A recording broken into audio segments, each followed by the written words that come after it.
Welcome back, in part 8 of Twitter/X. Anyways, let's continue this article. Twitter has been used for a variety of purposes in many industries and scenarios.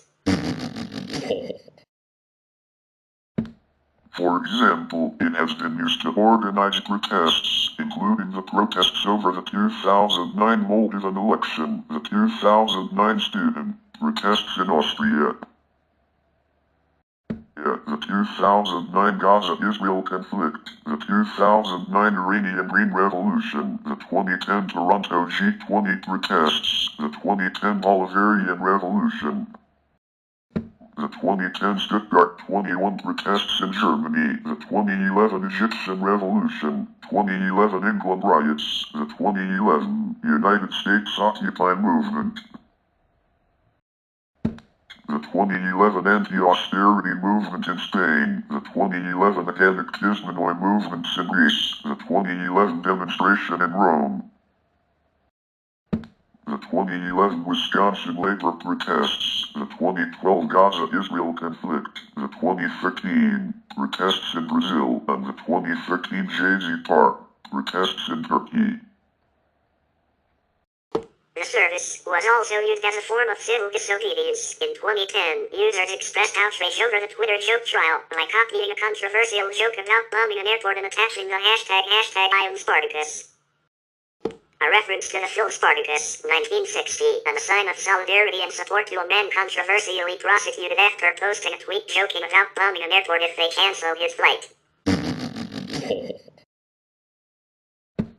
Hashtag I am Spartacus became the #1 trending topic on Twitter worldwide. Another case of civil disobedience happened in the 2011 British privacy injunction debate, where several celebrities who had taken out anonymized injunctions were identified by thousands of users in protest to traditional journalism being censored.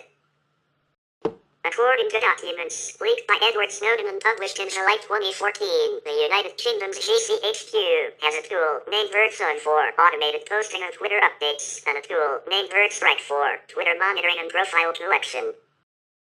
During the 2019 to 20 Hong Kong protests, Twitter suspended a core group of 1,000 fake accounts and an associated network of 200,000 accounts for operating a disinformation campaign that was linked to the Chinese government. On June 12, 2020, Twitter suspended over 7,000 accounts from Turkey because those accounts were fake profiles designed to support the Turkish president, Recep Tayyip Erdogan, and were managed by a central authority. Turkey's communication director said that the decision was illogical, biased, and politically motivated. Turkey blocked access to Twitter twice, once after voice recordings appeared on Twitter in which Erdogan ordered his son to stash away millions of dollars, and another time for 12 hours in the aftermath of the earthquake of February 2023. When Erdogan blamed the people for a disinformation campaign as they criticized the government for their lack of help. In May 2021, Twitter labeled one of the tweets by Sambit Patra, a spokesman of the local ruling party BJP in India, as manipulated media, leading to Twitter's offices in Delhi and Gurgaon being raided by the local police.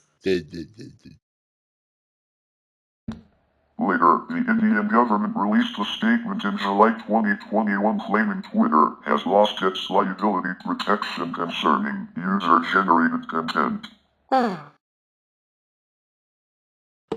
This was brought on by Twitter's failure to comply with the new IT rules introduced in 2021, with a filing stating that the company failed to appoint executives to govern user content on the platform. According to a report by Reuters, the United States ran a propaganda campaign to spread disinformation about the Sinovac Chinese COVID-19 vaccine, including using fake social media accounts on Twitter to spread the disinformation that the Sinovac vaccine contained pork-derived ingredients and was therefore haram under Islamic law. The campaign primarily targeted people in the Philippines and used the social media hashtag for China is the virus in Tagalog. Twitter allows pornographic content as long as it is marked sensitive by uploaders, which puts it behind an interstice and hides it from minors. The Super Follow feature is set to enable competition with a subscription site OnlyFans, used mainly by sex workers. Many performers use Twitter's service to market and grow their porn businesses, attracting users to paywall services like OnlyFans by distributing photos and short video clips as advertisements. In April 2022, Twitter convened a Red Team for the project of ACM, Adult Content Monetization, as it is known internally. Eventually, the project was abandoned because of the difficulty of implementing Real ID. A February 2021 report from the company's health team begins, while the amount of CSE, child sexual exploitation, online has grown exponentially, Twitter's investment in technologies to detect and manage the growth has not. Until February 2022, the only way for users to flag illegal content was to flag it as sensitive media, a broad category that left much of the worst material unprioritized for moderation. In a February report, employees wrote that Twitter, along with other tech companies, have accelerated the pace of CSE, content creation and distribution, to a breaking point where manual detection, review, and investigations no longer scale, by allowing pornography and failing to invest in systems that could effectively monitor it. The working group made several recommendations, but they were not taken up, and the group was disbanded. As part of its efforts to monetize porn, Twitter held an internal investigation that reported in April 2022, Twitter cannot accurately detect child sexual exploitation and non-consensual nudity at scale. John Doe et al. V. Twitter, a civil lawsuit filed in the Ninth Circuit Court, alleges that Twitter benefited from sex trafficking and refused to remove the illegal tweets when first informed of them. In an amicus brief filed in the case, the NCMEC said the children informed the company that they were minors, that they had been dated, harassed, and threatened into making the videos, that they were victims of sex abuse under investigation by law enforcement, that Twitter failed to remove the videos, allowing them to be viewed by hundreds of thousands of the platform's users. Some major brands, including Dyson, Mazda, Forbes, and PBS Kids, suspended their marketing campaigns and pulled their ads from the platform. After an investigation into child porn on Twitter showed that Twitter failed to suspend 70% of the accounts that shared or solicited the prohibited content. A practical use for Twitter's real-time functionality is as an effective, de facto emergency communication system for breaking news. It was neither intended nor designed for high-performance communication, but the idea that it could be used for emergency communication was not lost on the creators, who knew that the service could have wide-reaching effects early on when the company used it to communicate during earthquakes. Another practical use that is being studied is Twitter's ability to track epidemics and how they spread. Additionally, Twitter serves as a real-time sensor for natural disasters such as bushfires and earthquakes. Twitter has been adopted as a communication and learning tool in educational and research settings, mostly in colleges and universities. It has been used as a back channel to promote student interactions, especially in large lecture courses. Research has found that using Twitter in college courses helps students communicate with each other and faculty, promotes informal learning, allows shy students a forum for increased participation, increases student engagement, and improves overall course grades. Twitter has been increasingly growing in the field of education as an effective tool that can be used to encourage learning an idea or knowledge sharing in and outside the classroom. By using or creating hashtags, students and educators are able to communicate under specific categories of their choice to enhance and promote education. A broad example of a hashtag used in education is EdChat, to communicate with other teachers and people using that hashtag. Once teachers find someone they want to talk to, they can either direct message the person or narrow down the hashtag to make the topic of the conversation more specific. Using hashtags for SciChat, Science, EngChat, English, SSChat, Social Studies. Jonathan Zittrain, professor of Internet Law at Harvard Law School, said that the qualities that make Twitter seem inane and half-baked are what makes it so powerful. In that same vein, and with Sigmund Freud in mind, political communications expert Matthew Auer observed that well-crafted tweets by public figures often deliberately mix trivial and serious information so as to appeal to all three parts of the reader's personality, the id, ego, and superego. The poets Mira Gonzalez and Howlin published a book titled Selected Tweets featuring selections of their tweets over some 8 years. The novelist Rick Moody wrote a short story for electric literature called Some Contemporary Characters, composed entirely of tweets. Many commentators have suggested that Twitter radically changed the format of reporting due to instant, short, and frequent communication. According to The Atlantic, writers Benjamin M. Riley and Robinson Meyer, Twitter has an outsized impact on the public discourse and media. Something happens on Twitter, celebrities, politicians, and journalists talk about it, and it's circulated to a wider audience. Like Twitter's algorithms, journalists write about the gossip. This can lead to an argument on a Twitter feed looking like a debate roiling the country. Regular people are left with a confused, agitated view of our current political discourse. In a 2018 article in the Columbia Journalism Review, Matthew Ingram argued much the same about Twitter's oversized role and that it promotes immediacy over newsworthiness. In some cases, inauthentic and provocative tweets were taken up as common opinion in mainstream articles.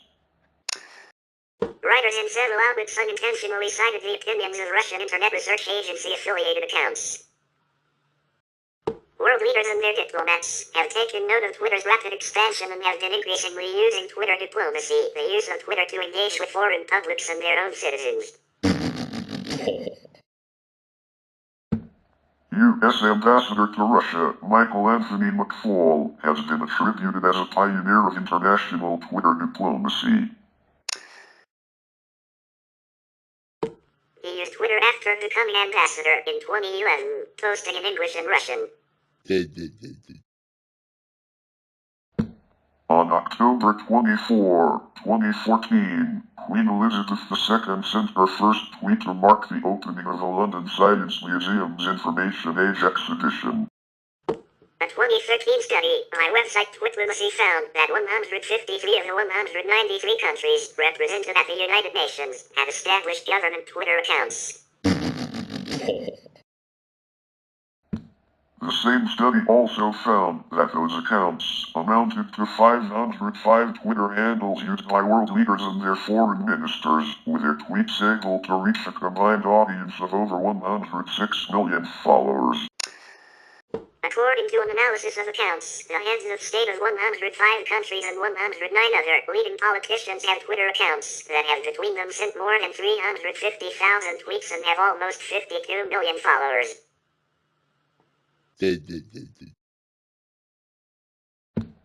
However, only 30 of these do their own tweeting, more than 80 do not subscribe to other politicians, and many do not follow any accounts. Pope Benedict XVI's Twitter account was set up in 2012. As of May 2014, there are 4 million followers of the Twitter account at Pontifex. Since the launch of Twitter on July 15, 2006, there have been many notable uses for the service in a variety of environments, including political, economic, social, and cultural uses. As users tweet their messages on Twitter, they encourage other people to respond and engage in online discussions as well as offline activities. User engagement on Twitter is usually measured with likes, replies, and retweets and is a form of social power. The first criminal prosecution arising from Twitter posts was started in April 2009. FBI agents arrested TaBNWNE, who was accused of sending threatening tweets in connection with his plan to attend a Tea Party protest in Oklahoma City, Oklahoma. In July 2009, Horizon Realty Group, a Chicago real estate management company, sued a former tenant, Amanda Longin, for libel, based on a Twitter message she sent to friends. Horizon contended that Longin defamed Horizon by posting a tweet to her friends that said, "You should just come anyway." Who said sleeping in a moldy apartment was bad for you. Horizon Realty thinks it's okay. Horizon asked for at least $50,000 for the alleged libel. The lawsuit prompted widespread comment from journalists, bloggers, and legal experts. In January 2010, Cook County Circuit Court Judge Diane J. Larson granted Longin's motion to dismiss, stating that the statement was too vague to amount to defamation.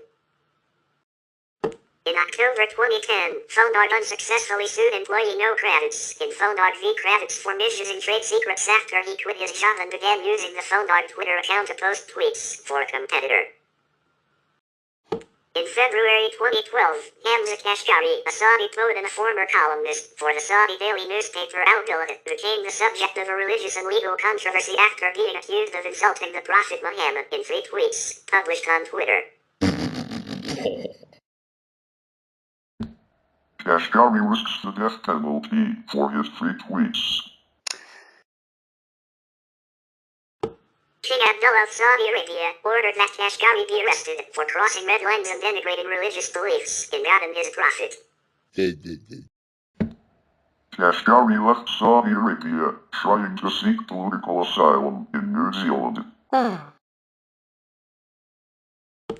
He was deported from Kuala Lumpur back to Saudi Arabia on February 12, about 3.5 hours before a Malaysian High Court injunction against the deportation was issued.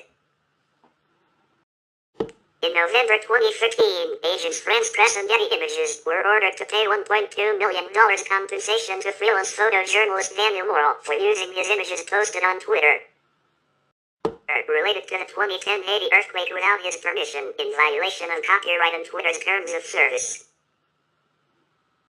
Research on using Twitter in education has been conducted by Dr. Remo Junko and his colleagues.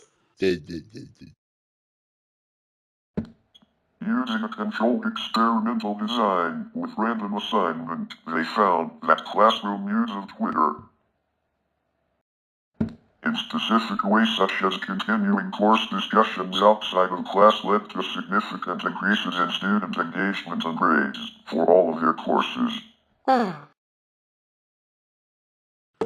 Junko and his colleagues have also found that these benefits only apply when professors interact with students on Twitter when they require Twitter used as part of the course and when Twitter is integrated into the curriculum in ways that make sense for that particular course. This data shows the benefits of Twitter as compared to other static educational technology tools such as blogs, wikis, and learning management systems. The Distance College of Shanghai Jiaotong University, China, used Twitter with native Chinese students to train communicative and cultural competence. Students had to post a number of English tweets and react to the tweets of their fellow students.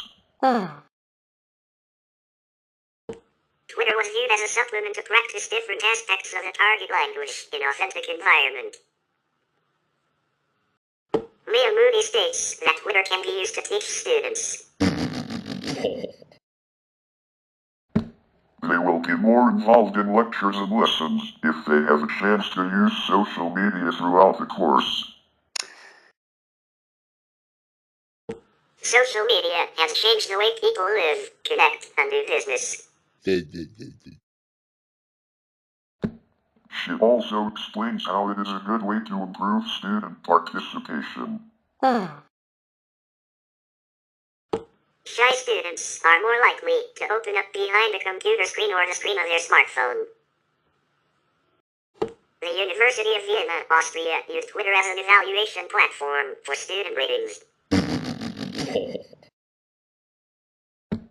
Every student had to send a tweet after each course unit with feedback to the teacher.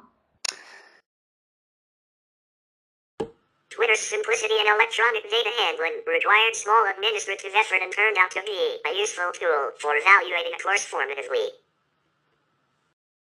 At the University of Texas at Dallas, Twitter has been incorporated into the classroom setting of history courses with large groups of students. This allows more students to express their views in the class discussions and forces them to focus on the central point due to the character limit. According to the Daily Telegraph, Twitter is put on the new primary school curriculum. Children should be able to organize and adjust speaking and writing skills depending on the technology being used, including using emails, messaging, wikis, and Twitters. During the primary years, children should also be taught to speak, write, and broadcast using blogs, podcasts, websites, email, and video. In 2009, higher education faculty began using Twitter to help establish social presence and just-in-time interaction with students who are not bound by a learning management system. Educational organizations in Spain and other countries also use Twitter in the virtual classrooms. Such as the cause of Universitat Oberta de Catalunya postgraduate school. Students utilize Twitter to summarize courses' learning outcomes. An example of an educational Twitter account is at Real-Time WW2, which tweets the events of World War II on a daily basis from 2011 until 2017. There have been many applications of social media within health contexts, ranging from the World Health Organization using Twitter during the H1N1 pandemic, with more than 11,700 followers, to medical practices and health professionals obtaining information to inform their clinical practice. The use of Web 2.0 tools and especially Twitter is in full expansion. Twitter has jumped from the personal field to the professional with great success, joining as a means of regular dissemination in scientific congresses. Although initially the tweeted community was small and a few were responsible for a majority of tweets, the progressive growth and penetration of Twitter has made that in recent congresses, these influencers and institutional accounts are no longer the main driver of the use of Twitter in the congresses. Given the global trend, it is expected that tools such as Twitter play an increasingly important role in the management and transmission of knowledge, as well as in the creation of collaborative networks between professionals. Research reported in New Scientist in May 2008 found that blogs, maps, photo sites, and instant messaging systems like Twitter did a better job of getting information out during emergencies than either the traditional news media or government emergency services. The study also found that those using Twitter during the fires in California in October 2007 kept their followers, who were often friends and neighbors, informed of their whereabouts and of the location of various fires minute by minute. Relief effort organizations are also using Twitter. The American Red Cross started using Twitter to exchange minute-by-minute information about local disasters, including statistics and directions. During the 2008 Monday attacks, eyewitnesses sent an estimated 16 tweets every second. Twitter users on the ground helped compile a list of the dead and injured. In addition, users sent out vital information such as emergency phone numbers and the location of hospitals needing blood donations. CNN called this the day that social media appeared to come of age, since many different groups made significant use of Twitter to gather news and coordinate responses. In January 2009, U.S. Airways Flight 1549 experienced multiple bird strikes and had to land in water in the Hudson River. Janice Crumbs, a passenger on one of the ferries that rushed to help, took a picture of the downed plane as passengers were still evacuating and sent it to Twitter before any other media arrived at the scene. For this, he won the Shorty Award for Real-Time Photo of the Year. The Victorian Country Fire Authority in Australia used Twitter to send out regular alerts and updates regarding the February 2009 bushfires. The then Prime Minister of Australia, Kevin Rudd, used his Twitter account to send out information on the fires, how to donate money and blood, and where to seek emergency help. In April 2009, public health departments used Twitter to provide updates on H1N1 cases. Twitter was also massively used in 2014 Balkan floods.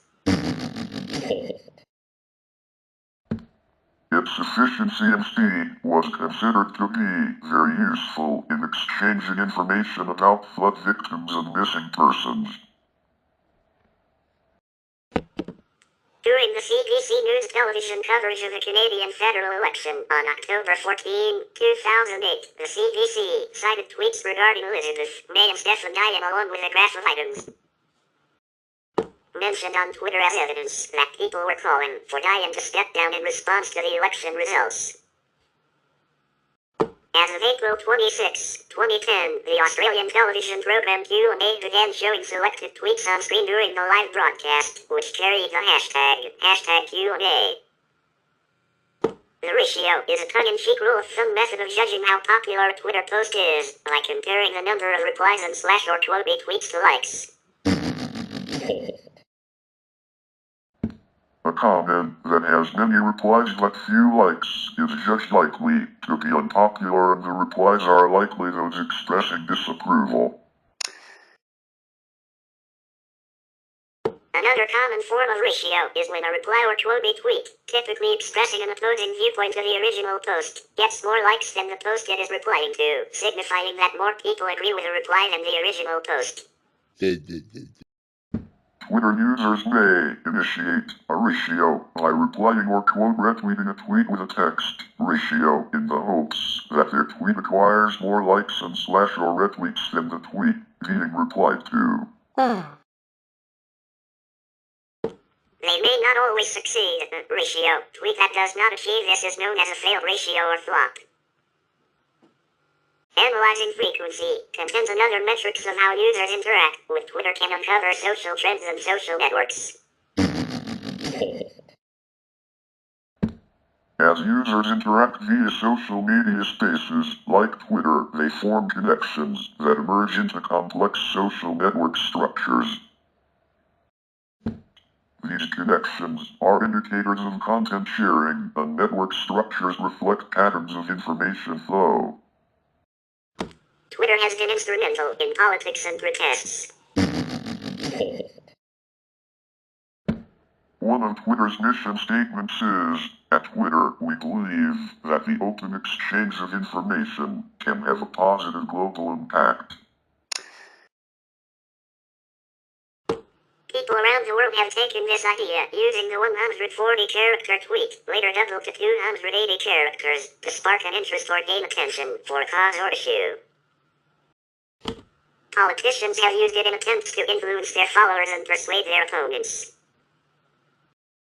Twitter was used by candidates in the 2008 U.S. presidential campaign throughout the race. Democratic Party nominee Barack Obama used it for publicity. The Nader Gonzalez campaign updated its cloud access teams in real time with Twitter and Google Maps. Twitter use increased by 43% on the day of the United States 2008 election. In 2009, the Republican Party in Connecticut set up 33 fake Twitter accounts in the names of the Democratic Party members of the state legislature. The Republicans used the accounts to send out tweets in the names of the Democrats. When Twitter discovered the scheme, it shut down the fake accounts, quoting the applicable company policy. The Hartford Courant editorialized, Republicans get an A for innovation, but a D for ethics. During the 2010 federal election campaign in Australia, the New South Wales opposition leader Barry O'Farrell publicly tweeted comments about the Liberal Party's readiness for the election, thinking he was sending a private message to a journalist. During the 13th Federal Assembly in May 2009, two members of the German Bundestag leaked the result of the German presidential election via Twitter before the president of the Bundestag officially announced Horst Kohler as the winner. In June 2009, following the allegations of fraud in the Iranian presidential election, protesters used Twitter as a rallying tool and method of communication with the outside world after the government blocked several other modes of communication. On June 15, 2009, Twitter scheduled a planned 90-minute maintenance outage after a number of Twitter users in the U.S. State Department asked Twitter executives to delay the shutdown because of concerns about the service's role as a primary communication medium by the protesters in Iran. CNN's coverage of the conflict was criticized in tweets with a hashtag #CNNFail. Twitter was also used to organize DDoS attacks against Iranian government websites. In August 2009, when American opponents of President Barack Obama's health insurance reform proposals attacked the British National Health Service, thousands of NHS users took part in a Twitter campaign expressing their support for the NHS with use of the #WeLoveTheNHS hashtag. The hashtag was initiated by Irish comedy writer Graham Linehan, who said he wanted to use a Twitter campaign as a counterweight against the lies of the American right. The campaign also received the support of several politicians, including British Prime Minister Gordon Brown. New York City activist Elliot Madison used Twitter to message an order to disperse from the Pittsburgh police during the 2009 G20 Pittsburgh protests. Police raided Madison's hotel room, and 1 week later Madison's New York home was raided by FBI agents, who conducted a 16-hour search. Police claim Madison and a co-defendant used computers and a radio scanner to track police movements, and then passed on that information to protesters using cell phones and Twitter. Madison is being charged with hindering apprehension or prosecution, criminal use of a communication facility, and possession of instruments of crime. The FBI collected miscellany such as refrigerator magnets and a curious George stuffed animal, despite that the warrant issued asked for evidence that indicated potential violations of federal rioting laws. In light of the United States Department of State's recent public support of Twitter used in the politics of Iran, Moldova, and Honduras, it is asked whether the State Department supports free speech in the United States.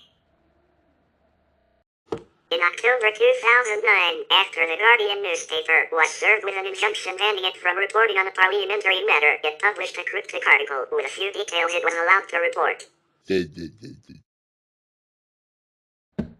The paper claimed that this case appears to call into question privileges guaranteeing free speech established under the 1688 Bill of Rights.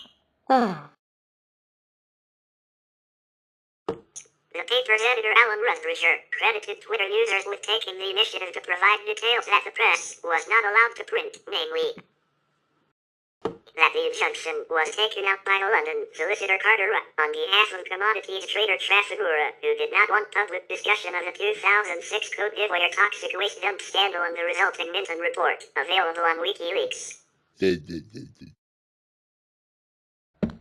The reporting injunction was withdrawn by Carter Ruck the next day before The Guardian could challenge it in the High Court. Rusbridger credited the rapid backdown of Carter Ruck to Twitter, as did a BBC article. Twitter came to the attention of the House of Commons of Canada in October 2009 when Member of Parliament Ushel Gossage apologized on the floor for improperly tweeting about matters that ought not to have been tweeted about during in-camera proceedings of the parliamentary committee. In October 2009, Twitter once again came to the attention of the Canadian public when Vancouver Councillor Andrea Reimer tweeted regarding the British Columbia Minister of Housing and Social Development Rich Coleman's quit in response to provincial legislation proposed by Coleman to bring homeless people to shelters during extreme weather. Reimer posted that instead of police bringing homeless people to shelters during extreme weather, that she was thinking of introducing legislation to have the police bring Coleman to Jenny Craig, an international weight loss company, on his next visit to Vancouver. Coleman responded by calling the comment amateurs and from a councillor that doesn't know any better. Reimer later apologized for the posting. In December 2009, the Supreme Federal Court of Brazil became the first court in the world to display items on the day planner of the ministers to inform the actions that arrive daily to the court and the most important decisions made by them on Twitter. In late December 2009, the Ukrainian non-profit organization Internet Ukraine launched a project aimed at monitoring the 2010 Ukrainian presidential election based on Twitter. On April 22, 2010, during the 2010 United Kingdom general election, several right-wing British newspapers including the Daily Telegraph, the Daily Express, and the Sun reported several news stories regarding the leader of the Liberal Democrats, Nick Clegg, including political donations made to his private bank account. This was seen by users on Twitter as a personal attack on Clegg on the day that the second prime ministerial television debate was to take place after he performed well in the first. In response to the articles, Twitter users set up the hashtag Nick Clegg's fault, in which people made ironic comments claiming that Clegg was to blame for everything wrong in the world. A Daily Mail article claiming Clegg had made a Nazi slur was criticized for being based on an article that Clegg wrote in November 2002 in which he criticized his attitudes to Germany, which seemed stuck in the 1950s, and failed to recognize how it has reinvented itself since, and made references to the Daily Mail's support for Adolf Hitler in the 1930s. By midday on 22 April, the hashtag Nick Clegg's fault was the second most tweeted hashtag on Twitter globally, second to Earth Day, and the most tweeted hashtag in the United Kingdom. Twitter was used during the Egyptian Revolution of 2011. It was used as a tool to disseminate information and coordinate participants in the uprising, although Twitter was blocked by Egyptian mobile phone operators for a period of time. After the Egyptian Revolution, the most important people, ministries, and the president started to have accounts on Twitter and share information with people. other direction, the then newly created Arabic language account of the U.S. Department of State at USA Gallery was used to provide American commentary directed toward Arabic speakers. Since September 21, 2011, Twitter has had a way for politicians to advertise via the site through politically flavored, promoted tweets. They are marked with a purple icon. Candidates and political committees are also able to pay Twitter for promoted accounts and promoted threads. As of September 2011, about 85 U.S. senators use Twitter, and 360 members of the House of Representatives also have accounts. The vast majority of state governors, 42 of 50, are on Twitter, too. And of course, all the current major presidential contenders are using the microblogging service. In the 2012 presidential election, after news agencies declared that Ohio had been won by Barack Obama, giving him enough electoral votes to win, the first statement of his reaction was released on Twitter: "We're all in this together." That's how we campaigned, and that's who we are. Thank you. Vote. A second tweet with a picture of Obama hugging his wife, with a caption, "4 more years," at the time, became the most retweeted tweet in Twitter history. Later surpassed, and the election became one of the most tweeted political events in history.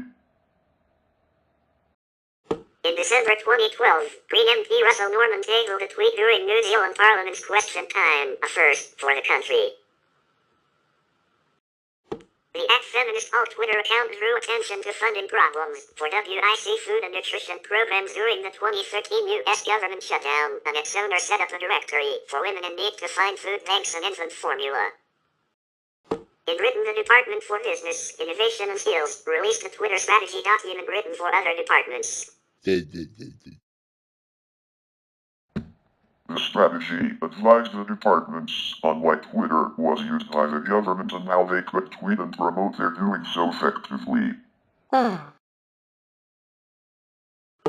ICAEW suggested that the document could also be useful to the private sector or as a general introduction to Twitter. In the United States, a number of environment agencies and NGOs are using Twitter. At the local level, police and fire departments are beginning to use Twitter to keep the public informed of incidents. Some of these departments, such as the Los Angeles Fire Department, issue up to 10 tweets per day. In October 2008, a draft U.S. Army intelligence report identified Twitter as a potential terrorist tool. The report said it is already used by some members to post and slash or support extremist ideologies and perspectives. David Saranga of the Israeli Ministry of Foreign Affairs announced on December 30, 2008, that Israel would be the first government to hold a worldwide press conference via Twitter to take questions from the public about the war against Hamas in Gaza. Drs. Sheo Duo and Gregory D. Saxton have conducted a study of how nonprofit organizations use Twitter in their public relations campaigns. Tweeting social change, how social media are changing nonprofit advocacy, 2014. Has supported earlier studies that tweets sent out by nonprofit organizations fall into 3 categories of information, community, and action. Their sample included 188 civil rights and advocacy organizations, and they used both quantitative and qualitative research in their study at the organizational and message levels. They found that information messages were the most frequent, with an emphasis on public education, followed by community messages and then action messages. Duo and Saxton also discuss how nonprofit organizations use certain aspects of Twitter, such as direct messages, retweets, and hashtags number in building their campaigns. Many studies have documented the use of social media platforms for image repair. Leah Moody Ramirez and Hazel Cole, 2018, explored the use of Twitter to repair the image of Yahoo Finance in January 2017. When the online publication was spelled bigger with an N in a Twitter link to a story on President-elect Donald Trump's plans to enlarge America's Navy. The tweet containing the N-word gained more than 1,000 retweets before Yahoo Finance deleted it, almost 1 hour after it was shared. Mezzofiore, 2017. Yahoo Finance published an apology shortly after, saying it was a mistake. While Yahoo Finance demonstrated mortification by apologizing for the tweet containing the N-word, much of its image repair occurred after Twitter users began to share memes addressing the incident.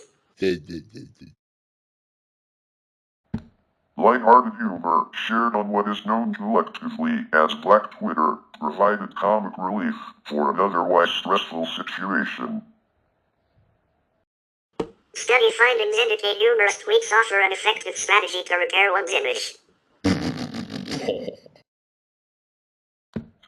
Twitter users discussed Yahoo Finance's error, used humor to handle it, then moved on. On the anniversary of the crisis, Twitter users continued to frame the incident as one of the all-time funniest moments on Black Twitter. Social media can be a two-edged sword, creating the need to repair a tarnished image, while also providing the platform to do so. Study findings have implications for incidents in which individuals and corporations use the N-word. Because of the mortification stance Yahoo Finance took immediately following the incident, the company managed to keep the crisis confined to the social media platform, Twitter. Yahoo Finance removed the tweet right away and apologized, which limited negative media coverage of the mishap. On April 10, 2008, James Buck, a graduate journalism student at University of California, Berkeley, and his translator, Mohammed Marie, were arrested in Egypt for photographing a protest against the Egyptian authorities' detention of protesters. On his way to the police station, Buck used his mobile phone to send a message, arrested, to his 48 Twitter followers. Those followers contacted UC Berkeley, the U.S. Embassy in Cairo, and a number of press organizations on his behalf. Buck was able to send updates about his condition to his followers while being detained. He was released the next day from the Mahalla jail after the college hired a lawyer for him.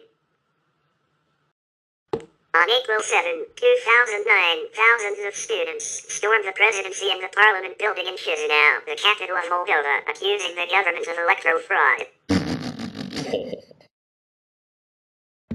Information about these events was disseminated through Twitter using hashtag TaBNWNE from the name of the central square in Chisinau, TaBNWNE.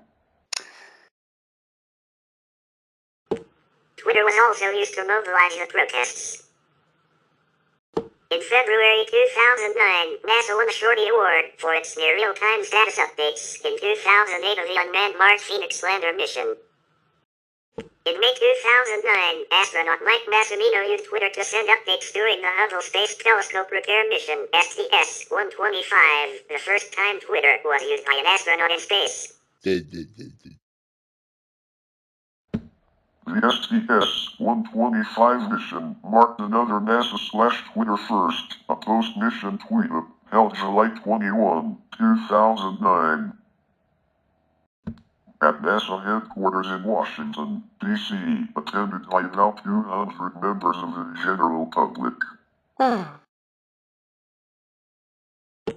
crew of STS-125 was on hand to answer questions. On On October 21, 2009, Nicole Scott and her Expedition 21 crewmate Jeff Williams participated in the first tweet-up from the International Space Station with about 35 members of the public at NASA headquarters.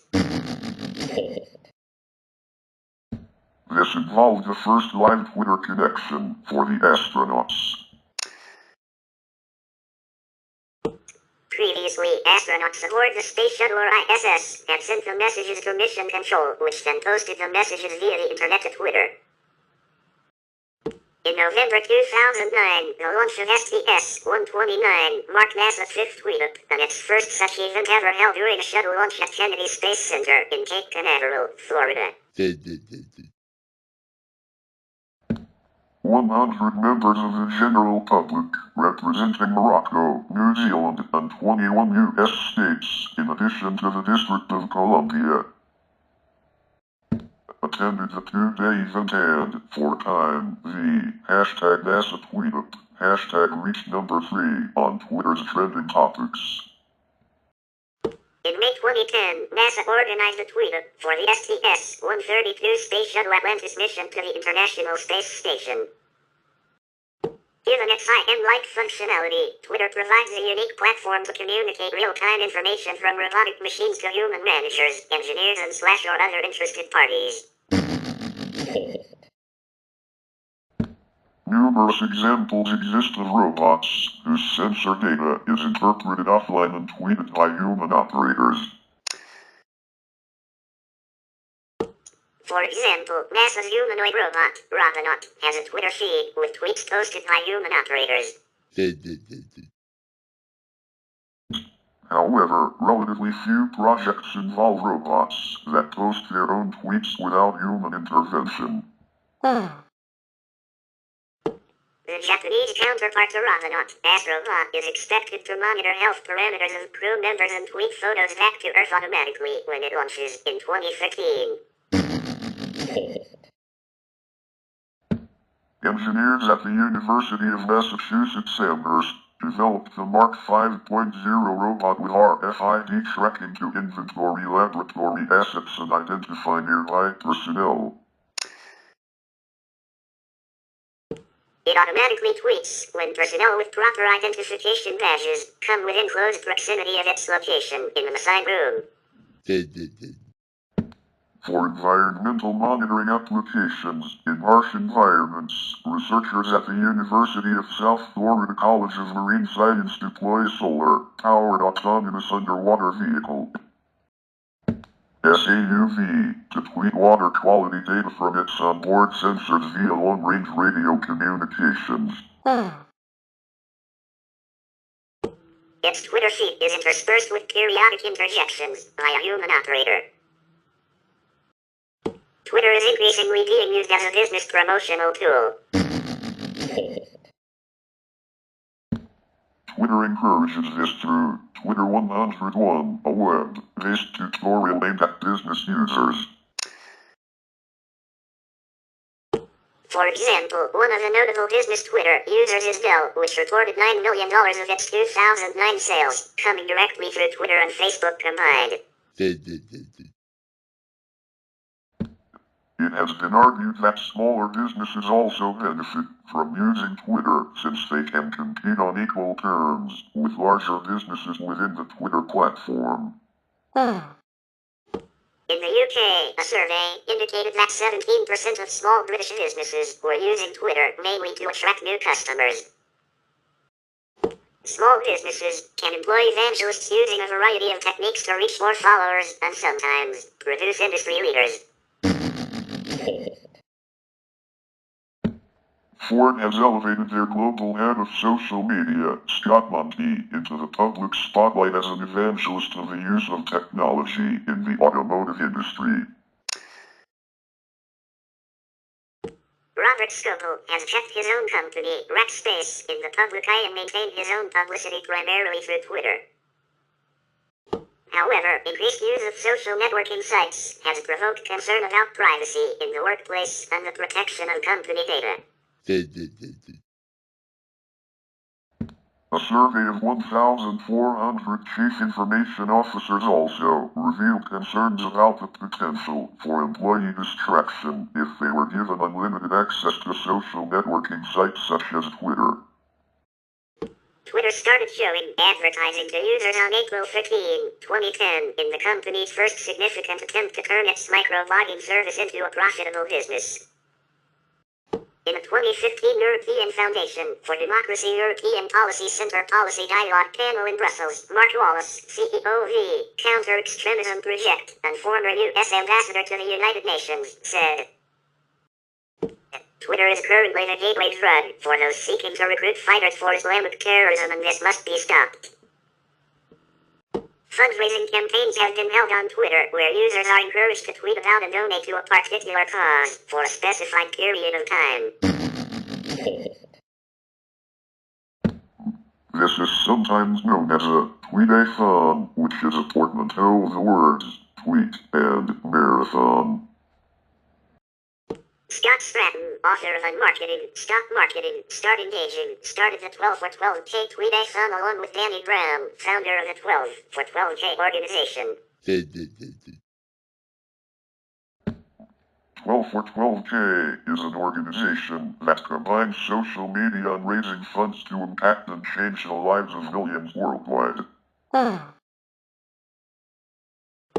It first began in 2009 and uses social media platforms to run events for different charities each month to meet their goal of $12,000 within a 12-hour time frame.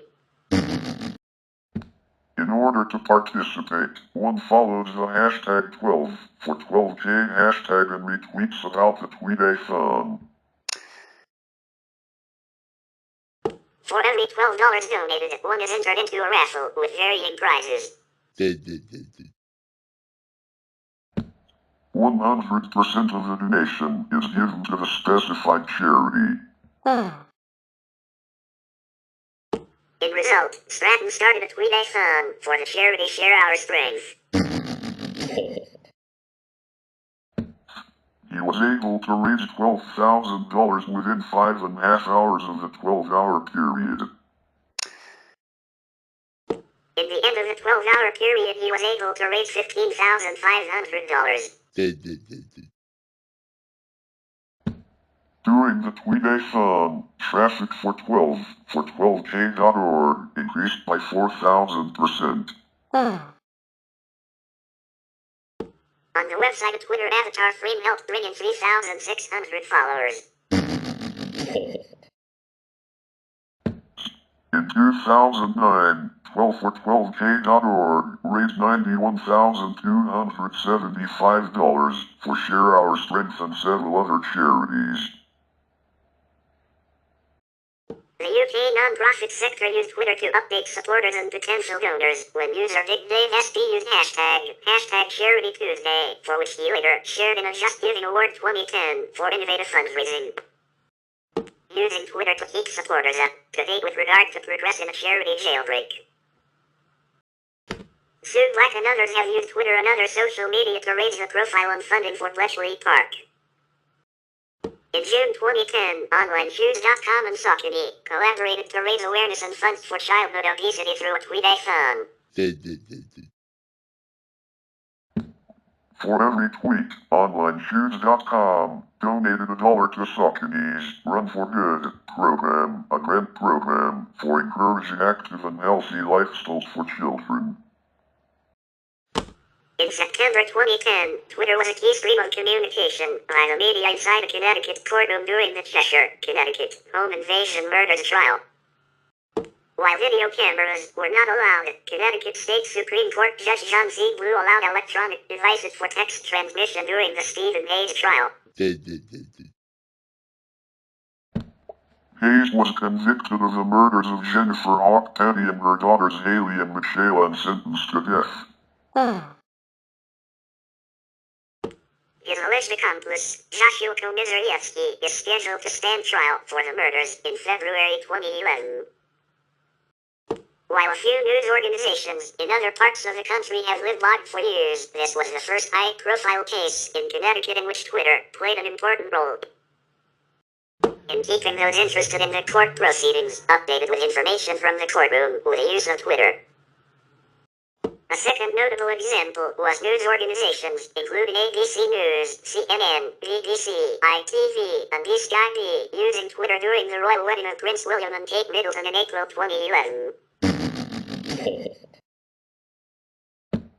ABC News tweet tracker was shown on screen, with total tweets about the royal wedding as well as tweets per minute. A Pew Research study indicated, however, that the vast majority of news outlets, 93%, use Twitter as a means of promoting their sites versus sharing other relevant news and stories. In April 2013, the Associated Press Twitter account was briefly hacked into, sending out a message that U.S. President Barack Obama had been injured in an attack on the White House. Stocks lost $134 billion in value almost instantly, before recovering in value when it was discovered the report was false. Twitter is also used by many celebrities and others in the entertainment industry, news magazines, journalists, entertainment news shows, etc., as a way to personally connect with fans, promote projects, and rate news. Celebrity tweets are often subjects of headline news and sometimes used by the mainstream media and several news outlets as a primary source for confirming information pertaining to a particular story about a celebrity. CNN Breaking News, E! Paris Hilton, and People Magazine are a few entertainment news outlets that have millions of Twitter followers. In June 2010, 24-year-old actress Amanda Bynes shocked the entertainment industry by announcing her retirement via Twitter. She tweeted, "I don't love acting anymore, so I've stopped doing it." However, a month later, Bynes announced to her followers that she had unretired. Various news sources reported on this story, breaking the news directly from the actress's Twitter page. During the 83rd Academy Awards, there were 1,269,970 tweets related to the event. Twitter can be used to host interviews, referred to as a Twitter view. It is a type of interview for which the medium restricts the interviewer and interviewee to short-form responses. The concise style of this form of interview encourages participants to be more direct with their statements. Unlike traditional interviews, a Twitter view allows the public to join in on the conversation and become participants themselves. It is typically conducted with a reliance on hashtags, marking the subject, so that online browsers may collectively search, view, and track the ongoing dialogue. Although some sources say ABC News correspondent George Stephanopoulos is credited with conducting the first official Twitter view in March 2009 when he spoke with Senator John McCain, the truth is there have been Twitter views with such name before. One of the first was conducted in English and later translated to Spanish by Elena Cho at diariomedico.com, a Spanish healthcare news site, when he spoke to blogger Bertolan Mesco on December 10, 2008. Another earlier Twitter view was hosted by a blogger named Carlock interviewing John Chow. Music blogger Derek Michael Sheldon, from The World As I Dare See It, created the first pictorial transformation of a Twitter view in an article with music artist Jen Arden. Sheldon transformed the interview platform to an easy-to-read visual presentation utilizing images of the actual Twitter timeline feed. He continues to be the leading blogger to use the Twitter view format with musicians. Sports people, teams, promoters, and sponsors have used Twitter to communicate with fans. Twitter allows the direct communication, letting sports people themselves reply to comments by fans and show them their everyday life. Some team mascots even have accounts. Rubber Blue, the mascot of Rubber University, and Pork Chop, the old Velar chassis that IndyCar driver Simona de Silvestro used in 2011. In 2009, IndyCar Series Team Vision Racing began using a Twitter account to post reports throughout race weekends. That year, teams, track owners and fans started to organize tweetups. By 2010, most IndyCar drivers and teams had their own Twitter account.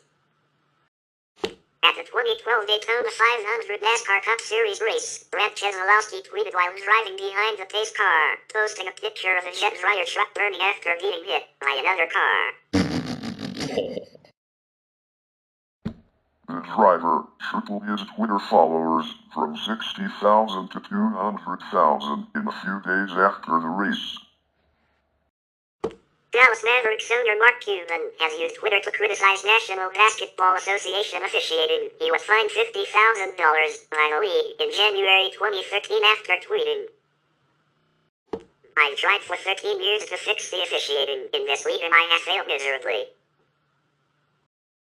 Twitter is used by TV operators and broadcasters to try to encourage viewers to get involved. This can take the form of on-screen hashtags, having celebrities tweet while a show airs, or contests around a TV show. Notable examples include Comedy Central using Twitter hashtags during the Comedy Awards and BBC Question Time encouraging political debate. During the 2011 Oscars, there were over 10,000 tweets per minute, with the event racking up 1.8 million tweets overall. During the 2011 Super Bowl, tweets peaked at 4,000 per second. In the UK, daily television shows also receive attention on Twitter, although the levels of activity is lower than a major TV event like the Oscars. However, it is unclear if integrating Twitter-based strategies into broadcasting impacts TV ratings. American Duke basketball player John Shayer played a prank after his team won the 2010 NCAA basketball championship in April 2010. He tweeted his more than 6,700 Twitter followers to call him on a fake phone number, which belonged to his former high school teammate Zach Kelly. For example, Sports Illustrated was taken in by the ruse. After Kelly had received more than 2,000 text messages and several hundred calls, Shayer tweeted his fans to stop texting and calling his friend. In 2010, a rumor spread via Twitter that teen celebrity Justin Bieber had died. Hashtag Justin Bieber remained a trending topic for many months until Twitter changed their formula to show newer topics more prominently. However, this resulted in fans creating new hashtags to get around the solution. At the age of 104, Ivy Dina Bradford, England was the oldest user of the website.